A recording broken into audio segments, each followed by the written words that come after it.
Je suis une apaïste de longue date. Dernièrement, j'aimais filmer avec mon téléphone portable des portraits de mes amis bénévoles.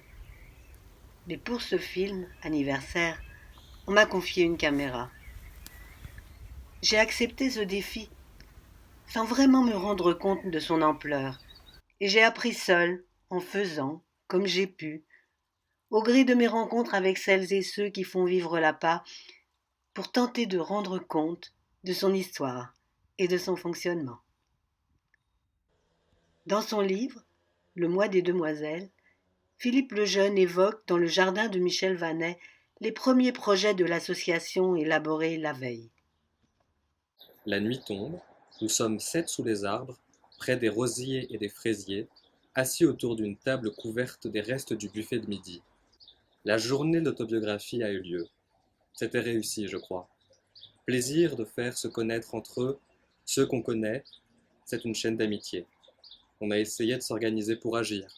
Un groupe pour le bulletin, un groupe pratique d'écriture, savoir comment élaborer par montage un texte convaincant à partir d'une écriture journalière, et surtout un groupe lecture pour l'accueil des textes autobiographiques dont nous allons solliciter l'envoi.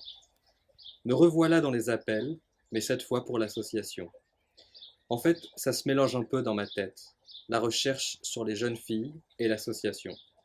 Toutes deux sont nées de la réaction de Chantal à la publication de Cher Cahier. Effectivement, c'était dans le jardin ici, donc il y a eu cette photo historique, je pense que c'était le lendemain, qui est prise là, où on voit Philippe, bien sûr, on voit Philippe Artière aussi, l'autre Philippe, c'était son bras droit universitaire, à côté d'autres personnages, Laurence Martin, Sonia Goldi, et puis Philippe Artière, Philippe, c'était les jeunes espoirs de l'APA, qui ont tenu toutes leurs promesses. Est-ce que Michel, tu peux nous raconter ta rencontre avec la part? Alors en fait, tout a commencé avec Claire Pic, qui est accrochée dans la salle d'études. Et Claire Pic, c'est notre portrait du Fayoum à nous, ces dignitaires égyptiens et romains qui étaient enterrés dans le sable du désert et dont l'image est parvenue jusqu'à nous. Oui, tout a commencé à cause d'elle parce que c'était l'aïeul de Chantal Chaveria du Moulin. Et j'étais ami avec Chantal Chaveria et elle avait hérité de Claire Pic, son aïeul, un très important journal. Alors Chantal, elle se préoccupait du devenir de cet important journal de son aïeul, et donc elle a entrepris de le transcrire. Et c'était le moment où Philippe Lejeune préparait son livre Le mois des demoiselles, et il était dans des enquêtes sur les détenteurs de journaux de jeunes filles du 19e siècle. Et lors d'un colloque sur les archives privées à Nanterre, Chantal s'est levée, elle avait levé la main, elle a dit: et si on faisait une association? Et donc l'idée de l'association est plus ou moins partie de là, pour, dans un premier temps, accueillir les desiderata des diaristes. Surtout, c'était orienté sur les journaux. Et Philippe, à la suite de ses appels à France Culture et bien d'autres, a reçu beaucoup d'autres lettres, beaucoup de courriers qui lui disaient: bon, je n'ai pas de journal de grand-mère, mais j'ai mon journal. Qu'en faire? Que va-t-il devenir? Peu à peu, l'association s'est étoffée, agrandie, et, voilà, elle n'a pas aujourd'hui. Est-ce que tu penses que lors justement de la fondation et du développement de l'association française, il y a eu une influence d'autres projets européens, je pense par exemple aux Italiens, Évidemment, il y a la photo de, Saverio Tutino? de Saverio Tutino et de sa femme Gloria, Saverio et puis Gloria, aux côtés de Philippe Lejeune, en train d'ascensionner le chemin qui conduit au château des Alimes, qui domine la colline. Et alors Philippe avait voyagé en Italie. Il était allé dans ce petit village de Toscane qui accueille l'Archivio Diaristico Nazionale. C'est un petit village de Pieve San Stefano, près d'Arezzo.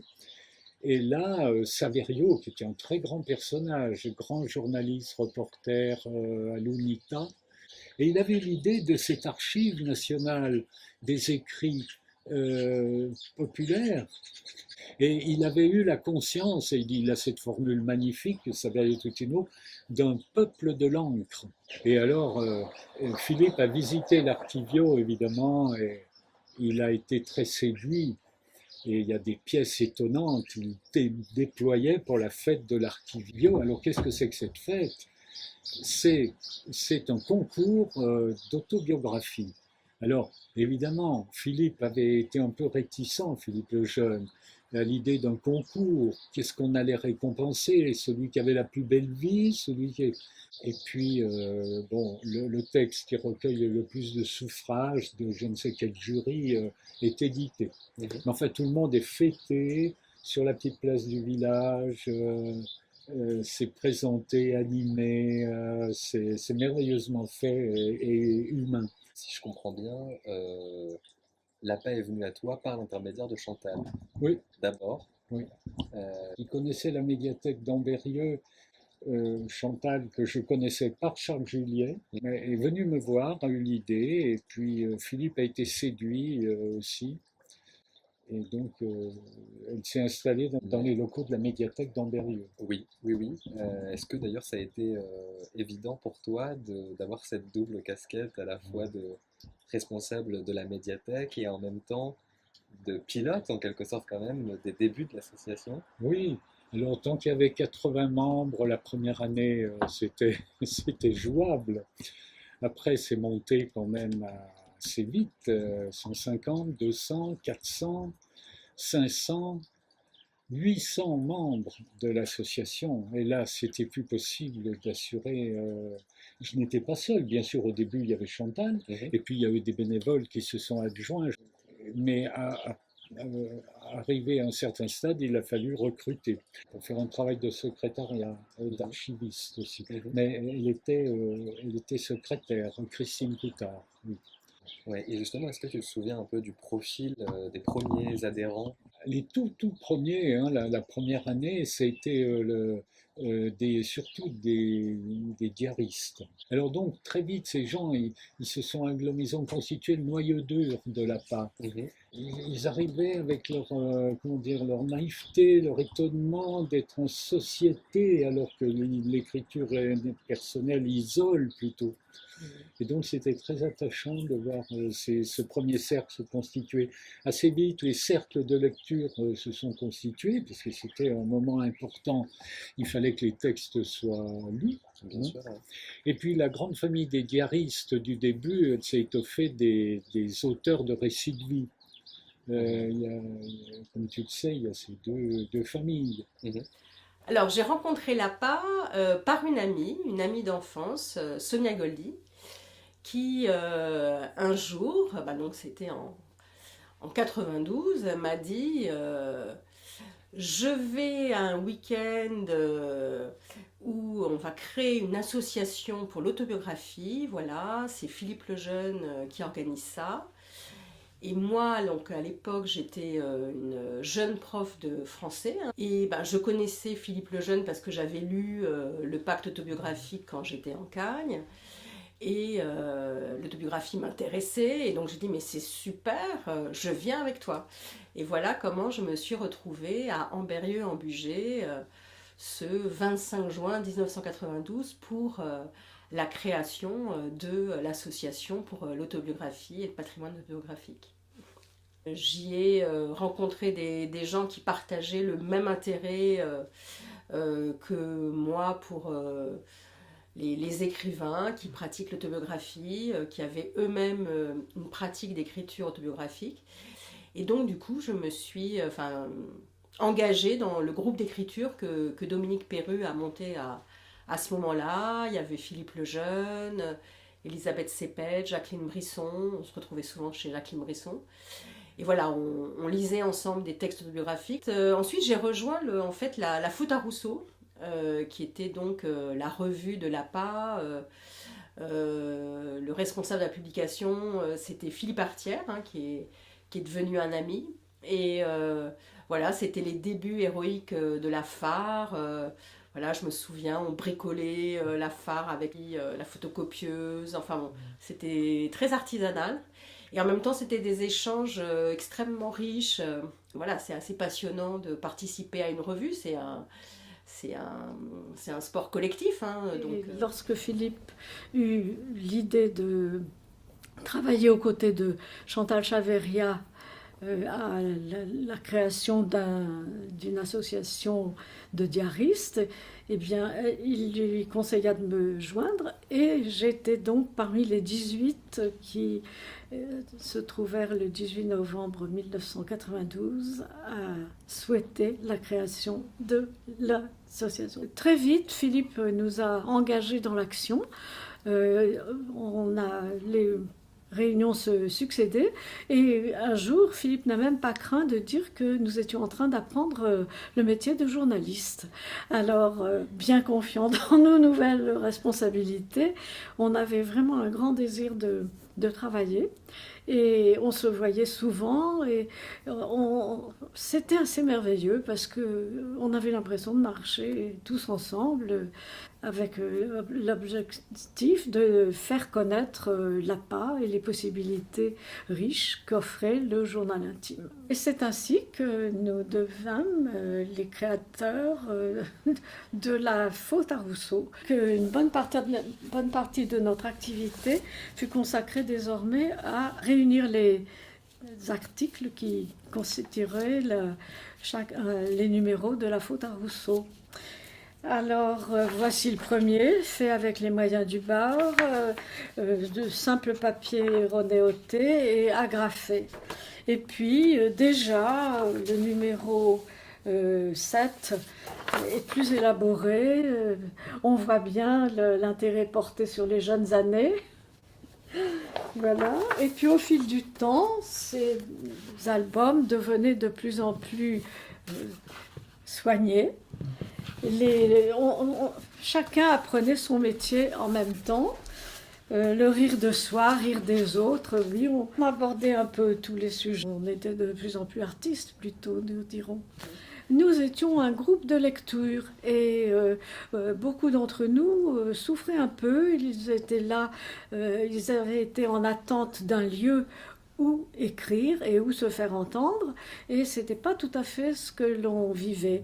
On vivait en fait en se précipitant sur ce qui arrivait à Ambérieu, de nouveaux textes. Nous allions toujours vers des textes qui ressemblaient à à ce que nous étions, à ce que nous cherchions. Et puis ça nous a quand même forcé un petit peu à regarder des gens un peu différents de nous. Et ça a donné l'idée d'écrire des cahiers sur un thème choisi par le groupe et dont les textes seraient réunis à la fin d'une année et mis à la disposition des adhérents de l'APA. En général, nous travaillons autour d'un thème. Alors voici un des tout premiers numéros des cahiers. Frères, sœurs, qui nous emmenait au dehors des limites familiales à réfléchir. Donc on fait une première réunion pour trouver des idées et puis quelques semaines après, une deuxième pour fixer quel sera le sommaire définitif. À un peu toutes les étapes, c'est quand même beaucoup un travail d'équipe. Et il n'y a guère que ce travail un peu technique de mise en page que je fais toute seule. Voilà, couverture. Donc au début, il y a 2 grands articles. Les rubriques s'appellent Page blanche et l'événement, dans lesquels on met des choses importantes au niveau de l'actualité de l'autobiographie, bien sûr.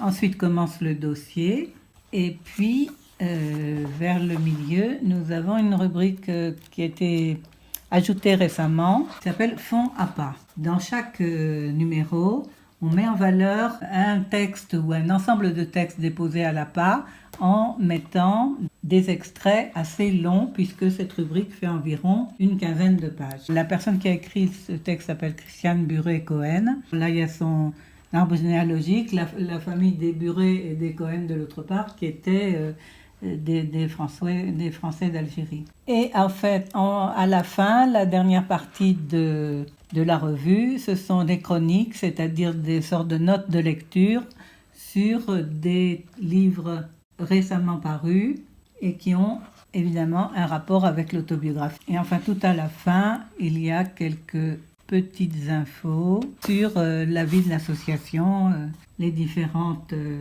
manifestations organisées et ce qui se passe à l'APA de manière générale. Et un rappel de nos publications. 3 numéros par an, et comme la revue paraît depuis le début que l'APA existe, c'est-à-dire 1992, on en est actuellement à 86 numéros. L'année prochaine, ce seront les 30 ans de l'APA et on en aura fait donc 90. Alors, ce qui me plaît dans ce travail que je fais pour la Faute à Rousseau, entre autres, c'est qu'il y a tout un aspect concret. Parce que, au départ, j'ai là tout un ensemble de choses un peu hétérogènes qui sont des textes d'un côté, des articles qui sont écrits d'une part par des gens de l'APA d'ailleurs, ou bien par des personnes extérieures, et puis de l'autre des images qu'ils m'ont envoyées ou que j'ai trouvées de mon côté. Et il s'agit d'assembler tout ça et d'en faire un objet abouti. Autre aspect qui me plaît bien, c'est être un chaînon dans l'association entre ceux qui l'animent et les adhérents, puisque la revue est un de nos principaux moyens d'expression, un lien avec les adhérents et abonnés, où nous les informons sur ce que fait l'association et aussi sur le contenu du très riche fonds que nous avons en Berrieux, puisque on en fait une exploration dans chaque numéro. Oui, qui sont les premières personnes à s'être intéressées à l'APA et au texte de l'APA? Voilà, et au texte, mais les premiers chercheurs, ils se sont intéressés aux gens de l'APA, à ces individus qui se réunissaient pour partager et durer ensemble. Mais les premiers qui sont venus étudier l'APA, mais c'était des chercheurs, des anthropologues, et il y avait Anna Iuso qui a fait sa thèse sur les mouvements autobiographiques en Europe, et au fond, elle était plus intéressée, non pas tellement par les textes, mais elle était intéressée par les personnes qui se constituaient en association pour durer ensemble, pour vivre ensemble leur passion privée, parce que l'écriture est une passion privée, l'écriture personnelle bien sûr. Et donc les chercheurs qui s'intéressaient pour le coup au texte déposé à l'APA, ils sont venus plus tard. Ils sont venus plus tard. Alors... il est venu bien sûr des chercheurs, d'abord des universitaires et puis des gens qui venaient simplement pour faire une recherche personnelle. Et au fil du temps, maintenant, on voit arriver de plus en plus de documentaristes qui viennent chercher dans les fonds de l'APA, dans les textes, matière à éclairer un film. J'ai vu qu'il y avait beaucoup plus de travail en histoire, en sociologie, beaucoup plus qu'en philo, un ou deux, en psychologie, pas. Et à ma grande surprise, il y en avait très très peu en littérature. Comme si le genre autobiographique, lui, n'avait pas été vraiment étudié en tant que genre. Il semblerait que seul le contenu du texte intéresse plus que sa forme, c'est-à-dire l'expression ou la création. En fait, je me suis rendu compte que par année, il y a à peu près entre 10 et 15 personnes qui viennent en Berrieux consulter les textes de l'APA, ce qui fait l'un dans l'autre quelques centaines de chercheurs venus en train, en avion et quelques-uns de très loin jusqu'ici pour pouvoir poursuivre leur travail de recherche. Ben voilà, j'ai choisi d'en présenter que quelques-uns. Clémentine Vidal-Naquet, qui a fait un gros travail sur le lien conjugal pendant la guerre de 14-18. Martine Sonnet, qui a travaillé à partir des textes de Lapa sur les autobiographies professionnelles et les femmes au travail. Bernard Lahire, le sociologue, est venu aussi, il a été parmi les premiers à utiliser le fond de l'APA et il a travaillé entre autres sur les rêves. Et Monsieur Gobi, Boris Gobi, qui vient aussi régulièrement, qui est venu aussi régulièrement pour son travail sur mai 68. Et bien sûr, il ne faut pas oublier les chercheurs étrangers qui viennent alors d'un peu partout dans le monde, d'Australie pour Sonia Wilson, sur un travail sur les journaux féminins. Eileen Redan, irlandaise, d'Université d'Irlande de Galway, qui vient pour un travail sur le vécu de la maladie par le malade. On a aussi des chercheurs, beaucoup de chercheurs des États-Unis, plusieurs, de l'Université de Pennsylvanie, l'Université de Cincinnati, sur des travaux aussi différents que les rapports sur la frontière entre français et allemand entre 39 et 45. Il y a aussi donc des documentaristes qui viennent. Il y a eu Camille Ménager qui vient, elle, pour un film qu'elle préparait sur l'histoire des mères. Et Michel Dominici sur une histoire oubliée, celle des femmes de foyer. J'ai pensé tout de suite à l'APA, que sur l'intime, c'est très difficile face à une caméra d'avoir des témoignages sincères. Je me souvenais donc de l'APA comme d'un lieu d'un trésor, en fait, d'une caverne d'Ali Baba, dans lequel étaient rassemblés des milliers de témoignages d'anonymes. Et je me suis dit, tiens, je vais aller sur le site et je vais taper « Femmes au foyer ». On verra bien. Et il y a, je crois, une quinzaine de documents qui sont sortis. Et du coup, je suis allée sur place. Mon immense surprise a été de constater que toutes racontaient la même chose. Je ne voulais pas raconter 3 vies singulières. Je voulais raconter, presque d'une manière sociologique, la vie de toutes les femmes au foyer à travers une femme ou 2 femmes ou 3 femmes au foyer. Enfin, c'est ça que permet l'APA, débaucher une image collective d'un phénomène. J'encourage tout le monde à aller sur le site de l'APA et à faire ces recherches-là et à se perdre, surtout à se perdre dans tout ce qui est à disposition. Jusqu'en 2017, nos locaux étaient à la Grenette, en centre-ville, dans la médiathèque d'Ambérieu.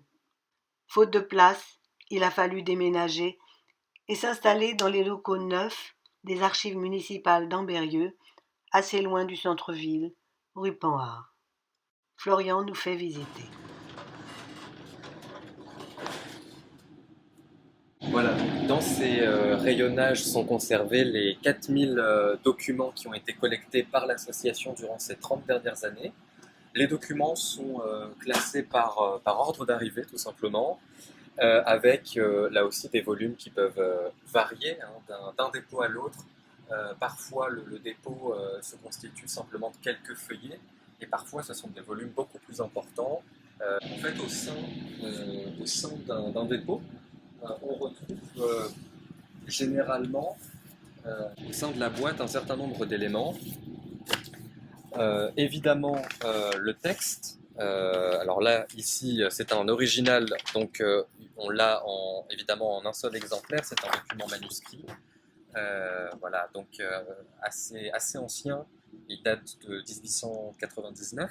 Donc il est en exemplaire unique, mais lorsque c'est possible, nous recevons et on trouve dans la boîte 2 exemplaires du document, accompagnés parfois, notamment lorsqu'il s'agit de documents anciens, d'une retranscription du texte, ce qui permet aussi de communiquer la version tapée et donc moins fragile aux chercheurs, histoire aussi de préserver autant que possible le document original. Et puis, toujours dans la boîte, on retrouve parfois quelques éléments biographiques de la personne. Ici, l'écho de lecture, qui est ensuite diffusé sur le site internet de l'APA, également diffusé dans le garde-mémoire publié annuellement par l'association. Et puis on retrouve également le dossier du déposant qui comporte à la fois la déclaration du déposant, donc le contrat de dépôt, et la correspondance éventuelle entre le déposant, l'ayant droit, l'auteur du texte, et l'APA, qu'il s'agisse des relations avec Ambérieux, donc le secrétariat, le siège, ou avec les lecteurs et les écouteurs du texte.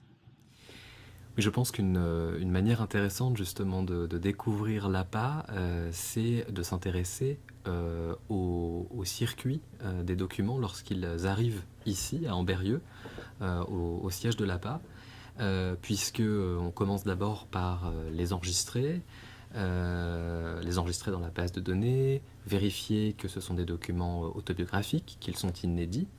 Lorsque les documents sont enregistrés ici à Ambérieux, ils sont envoyés au sein d'un des groupes de lecture de l'association. Il y en a aujourd'hui 4 répartis sur tout le territoire, un à Toulouse, 2 en région parisienne et un dernier à Aix-en-Provence.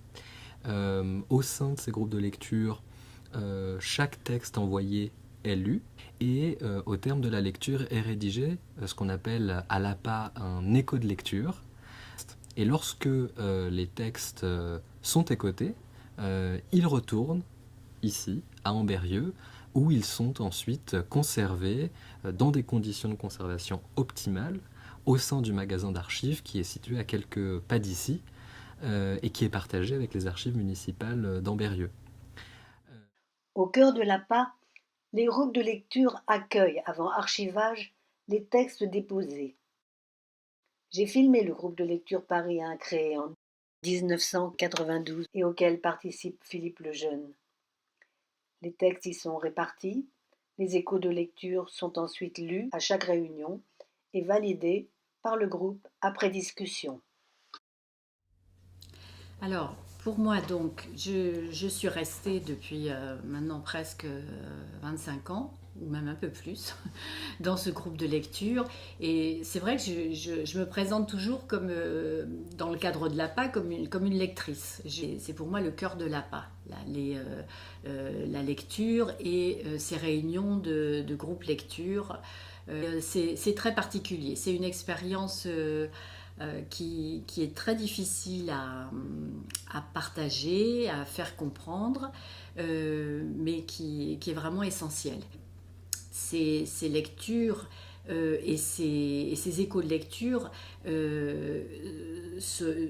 permettent des échanges aussi à l'intérieur du groupe auxquels je reste très, très attachée, dont je ne me lasse pas. Et qu'est-ce que c'est que la lecture en sympathie ? En fait, ce sont plutôt les échos qui sont en sympathie, plutôt que la lecture. Parce que quand on lit un texte de l'APA comme on lit n'importe quel texte, hein, on ne met pas notre jugement entre parenthèses, et voilà. Mais c'est quand on restitue, quand on rédige l'écho, c'est là qu'on suspend le jugement qui n'aurait aucun sens dans la démarche qui est la nôtre. Et l'écho de lecture, c'est vraiment restituer de la façon la plus fidèle possible non seulement le contenu, mais je pense aussi les choix d'écriture du texte. Le but aussi, c'est d'essayer de dégager l'intérêt, la particularité, la singularité du texte et d'en faire comprendre l'intérêt particulier. Et là aussi bien au niveau du contenu que de la forme adoptée dans ce texte. Voilà. Oui, une des phrases clés qui accourt dans les groupes de lecture, c'est la fameuse lecture en sympathie. C'est un peu compliqué à comprendre au début. On comprend que, surtout, il ne faut pas juger. Alors, juger à deux plans, juger au plan littéraire. Il ne faut pas dire oh, c'est un mauvais écrivain ou c'est nul au niveau de l'expression. Ça, c'est encore assez facile de passer là-dessus. C'est un peu plus difficile pour ce qui est du jugement moral quand on a des textes où l'auteur fait des choses qui nous paraissent difficiles à accepter. Je pense par exemple à des militaires du contingent qui se sont retrouvés à torturer des Maghrébins en Algérie. Bon, il y a des fois où la lecture en sympathie a ses limites, et si on n'arrive pas à comprendre de l'intérieur et à écrire quelque chose sur cette vie-là, c'est mieux de passer la main à quelqu'un d'autre. Donc généralement, les déposants sont très contents de l'écho qu'on leur envoie et on peut le publier. Ils nous donnent l'autorisation parce qu'on demande si on peut le mettre dans les garde-mémoire et si on peut mettre l'écho en ligne. Quelquefois, mais c'est rare, l'écho réveille en la personne qui a envoyé son texte la souffrance ou plus souvent la colère qui était en elle au moment où elle a écrit son texte. Et cette colère renvoyée dans le miroir de l'écho est insupportable pour la personne, comme si ce n'est pas elle qui l'avait écrit ou comme si ça allait la mettre encore plus en colère. Donc dans ces cas-là, elle nous le fait savoir que ça ne lui plaît pas. Et il y a toujours la possibilité pour les déposants de refuser un écho ou de demander, c'est une possibilité aussi qu'on offre, si un autre lecteur ne peut pas prendre le texte en charge. Oui, c'est important de voir que l'écho, ce n'est pas une correspondance privée entre un déposant et un confident. C'est surtout une relation entre un déposant qui s'adresse à une institution.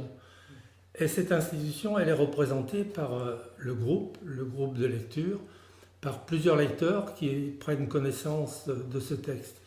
Et au moment où l'écho est validé par la personne qui trouve qu'on a bien compris son texte, c'est pas cette personne seulement qui donne son avis, plus que son avis, qui prend en considération cet écrit et cette vie, mais c'est tout un groupe et c'est toute une institution. Et je pense que cette valeur de groupe institutionnel donne toute sa valeur, toute sa légitimité à ce travail. J'ai envoyé à l'APA 2 exemplaires, je pense, du manuscrit. Peu de temps après, j'ai reçu un courrier de Jacqueline Brisson. Et dans ce courrier, il y avait l'écho, c'est-à-dire la réception de mon manuscrit. Et c'était d'une telle sensibilité, et c'était tellement en écho, en effet, à ce que j'avais ressenti. C'était comme une validation de mes propres écrits. Et donc, l'écho de l'APA, mais ça m'a confortée. Une fois que l'écho a été validé par l'auteur et par le groupe avant, il m'est envoyé à moi et d'ailleurs maintenant aussi à Florian qui en met un exemplaire dans la boîte d'archives. L'écho n'est pas le seul travail du groupe. Il y a un travail qui est le travail de documenter une fiche d'indexation pour la fabrication du garde-mémoire. Alors c'est vrai que le garde-mémoire n'a pas toujours existé. Au départ, il y avait la revue, La Faute à Rousseau, et dans cette revue, il y avait une sélection d'échos, mais rapidement, il y a eu tellement d'échos que c'était impossible de les mettre tous dans la revue. Il a été inventé de faire une revue pour mémoire gardée de tous ces échos. À partir du numéro 10, j'ai demandé à ce que ce garde-mémoire soit lié à La Faute à Rousseau comme un supplément et publié avec le dernier numéro de La Faute à Rousseau toutes les années, pour que chaque adhérent puisse avoir l'ensemble des échos qui ont été rédigés dans l'année précédente. Et j'aime aussi participer au groupe de relecture. J'ai participé au cahier de relecture sur Maghreb et autobiographie. J'ai participé aussi à écrire la maladie et aussi au cahier sur notre mai 68. Je trouve que c'est tout à fait complémentaire de la lecture des textes nouveaux qui sont déposés à l'APA. Et dans les cahiers de relecture, c'est une toute autre démarche.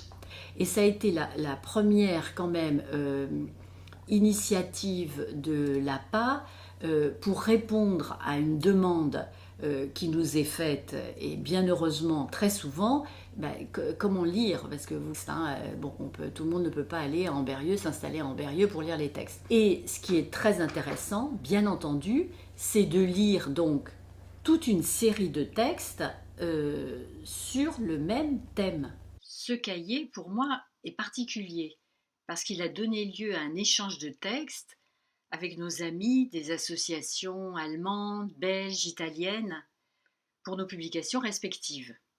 Depuis 2015, l'EDAC regroupe les organismes qui archivent en Europe les égaux documents inédits.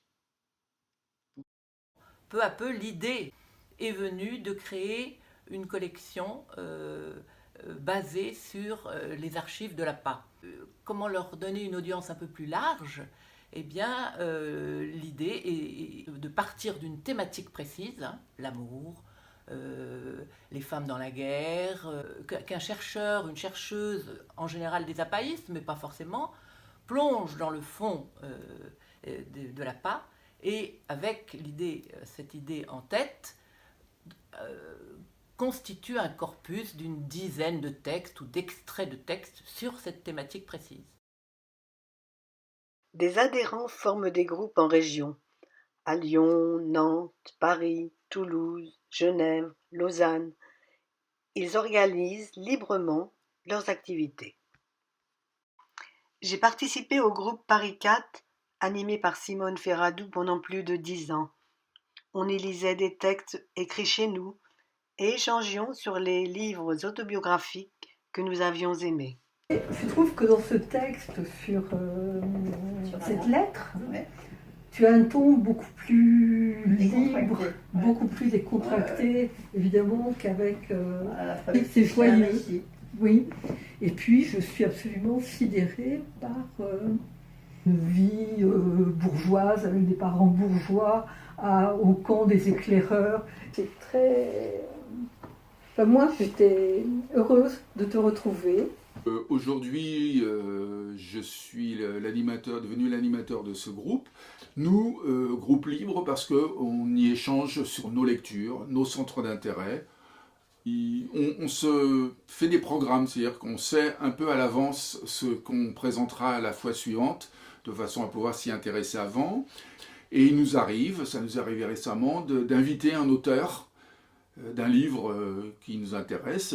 Très récemment, on a invité, c'était un peu particulier, la fille d'une des membres du groupe, Sandra Van Bromersch, qui a écrit un livre qui relate son expérience de 20 ans comme dame de compagnie de Lucette Détouche, la veuve de Céline. On a passé un après-midi avec elle à lui poser des questions sur l'écriture de son livre, ses relations avec l'éditeur, ses relations avec les libraires, avec les lecteurs. C'était très enrichissant. Dans le cadre des activités de l'APA, en mars 2020, comme nous tous, je me suis retrouvé enfermé lors du premier confinement, et c'est alors que Elisabeth, le gros chapuis, a créé ce premier blog qui s'appelait Vivre confiné, qui était un blog temporaire, qui devait durer le temps du confinement, qui permettait aux gens d'échanger sur ce qu'ils vivaient, comment ils le vivaient. J'ai très vite participé à ce blog de façon régulière, et lorsqu'il s'est terminé, en juin 2020, très vite, je me suis posé la question de savoir comment faire rebondir cette expérience et la prolonger avec un autre blog qui, lui, serait beaucoup plus pérenne. Ce deuxième blog, on l'a créé en novembre 2020. Il s'appelle Grain de sel.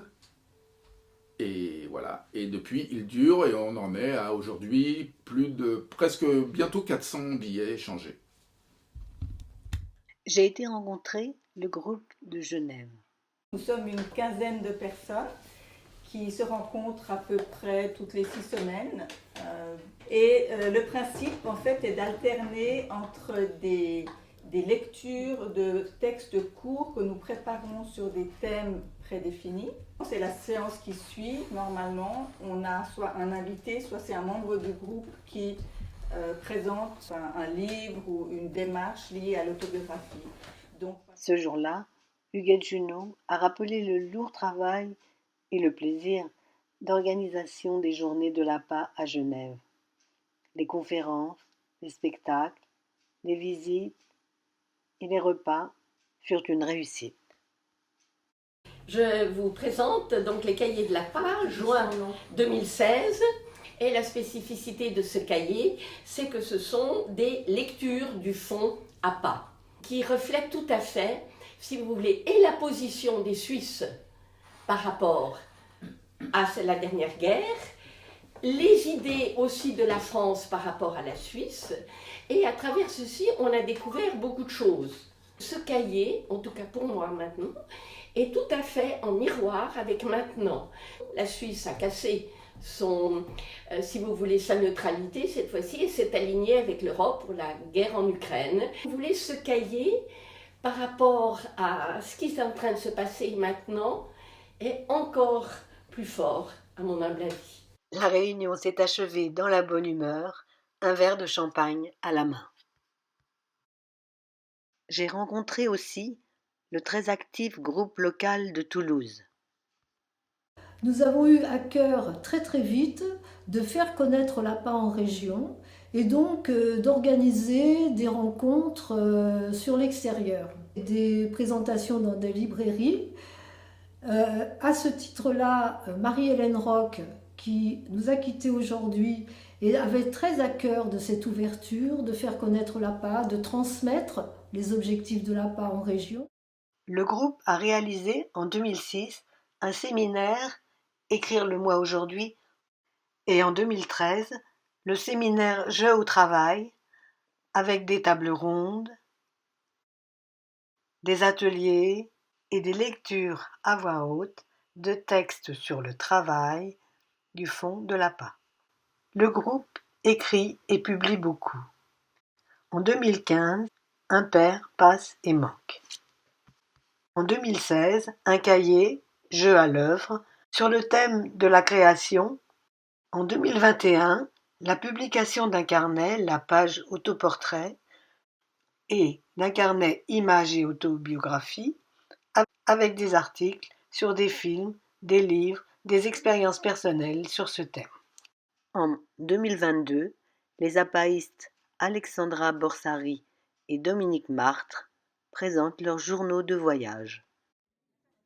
Tout au long de l'année, nous organisons des événements pour nous rencontrer et partager notre intérêt pour l'autobiographie. Le week-end festif des Journées de l'APA en est assurément le point fort. L'APA, en effet, a été fondée pour résoudre un problème de transmission. Que pouvais-je faire des bouteilles à la mer que je recevais par la poste, autobiographie orpheline à la recherche d'un destinataire? La lecture en sympathie d'un souvent unique lecteur, manifesté par un écho de lecture, et l'archivage dans un lieu public, tels étaient les gages de transmission à la postérité. J'en profite pour souhaiter ici la bienvenue aux nouveaux, qu'ils sachent que les journées d'autobiographie ne sont pas un congrès savant, même si la science n'en sera pas absente, mais des rencontres amicales où chacun peut apporter et recevoir. Débats, ateliers, cartes blanches, repas pris en commun, covoiturage ou trajet, toutes les occasions seront bonnes pour partager. Les journées de l'APA sont des moments magnifiques. On est là ensemble plusieurs jours. L'APA est là, en chair, en os, en voix. Ça me rappelle un peu mes 68. C'est l'ouverture, ça parle. Lors des conférences, des débats, mais ça parle en prenant les repas. Ça parle à tous les moments et c'est merveilleux. Et on fait des rencontres. Alors, on rencontre soit parce que l'on a assisté à un même atelier, soit parce que on a vu une petite exposition. Oui, alors je parlais des cartes blanches et parce que c'est la possibilité qui est donnée à tout adhérent de réunir des gens autour d'une thématique qui leur tient à cœur. Donc tout ça, c'est magnifique. En hiver, nous organisons une matinée du journal. Le diariste Yves Charnay a débattu avec son ami Pierre Bergogneau sur son livre Carnet. Au printemps, nous organisons une table ronde. Ce jour-là, Raphaël Bondu, Françoise Bonneau-Jorgens, Annie Rambion et Michel Vanet ont expliqué la motivation de leur dépôt et leur réaction aux échos reçus.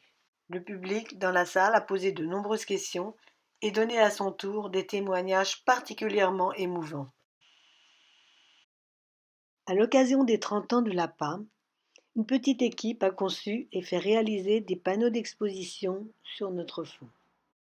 Inaugurés en mai 2022 à la médiathèque d'Ambérieu, les habitants de la région ont pu découvrir quelques manuscrits originaux de journaux, ainsi que 14 panneaux largement illustrés, présentant 12 dépôts emblématiques, reflétant la variété, la richesse de nos collections, véritable mémoire sociale de l'intime.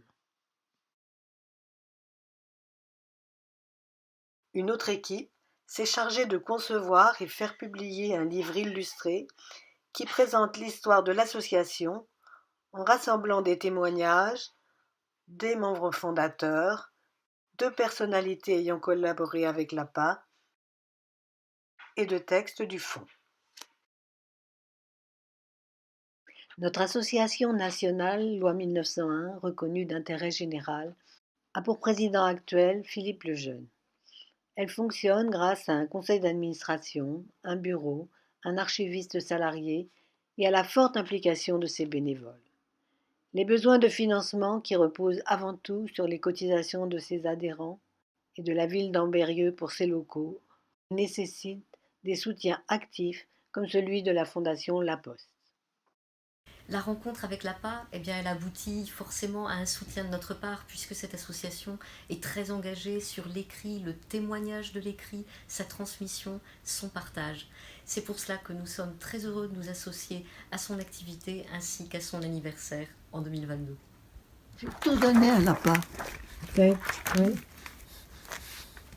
Si vous voulez, mais moi j'ai pris la photocopie de tout ce que j'ai donné à l'APA. Ce sont des copies de journal, puisque je l'ai fait publier. Ah oui. Écoutez, ça représente 15 cartons énormes. Je suis devenue amie avec Philippe, qui m'a proposé d'adhérer à l'association. J'ai quand même réalisé l'importance que l'APA pouvait avoir pour ma fille. J'avais qu'une idée, c'est surtout qu'elle vive n'importe comment, mais qu'elle vive. Je ne pouvais qu'être généreuse avec elle, avec l'APA. Comme j'ai eu la chance d'avoir de l'argent, je me suis dit, faisons vivre Annick, rétribuons l'APA pour sa générosité vis-à-vis d'Annick. Je pense que l'APA mériterait déjà d'être en fait beaucoup mieux connue que ce qu'elle n'est. Le deuxième point, je crois, qui va être important, ça serait de faire en sorte que le fonds soit progressivement numérisé, notamment les documents les plus anciens.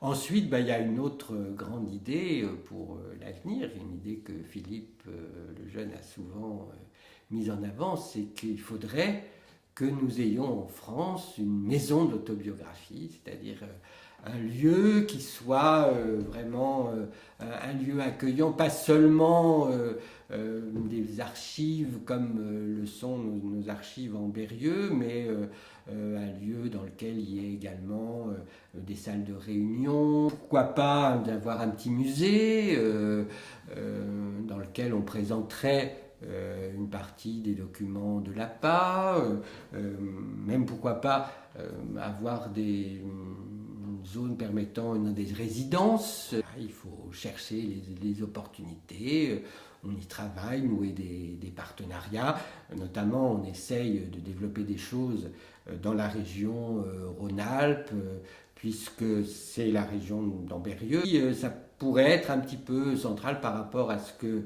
une de nos interlocutrices dans nos différentes démarches présentait comme une sorte de triangle de l'autobiographie entre Pieve San Stefano et Emmendingen. On a Pieve San Stefano en Italie, Emmendingen en Allemagne et quelque chose en région Rhône-Alpes, soit en Berrieux, soit pourquoi pas à Lyon.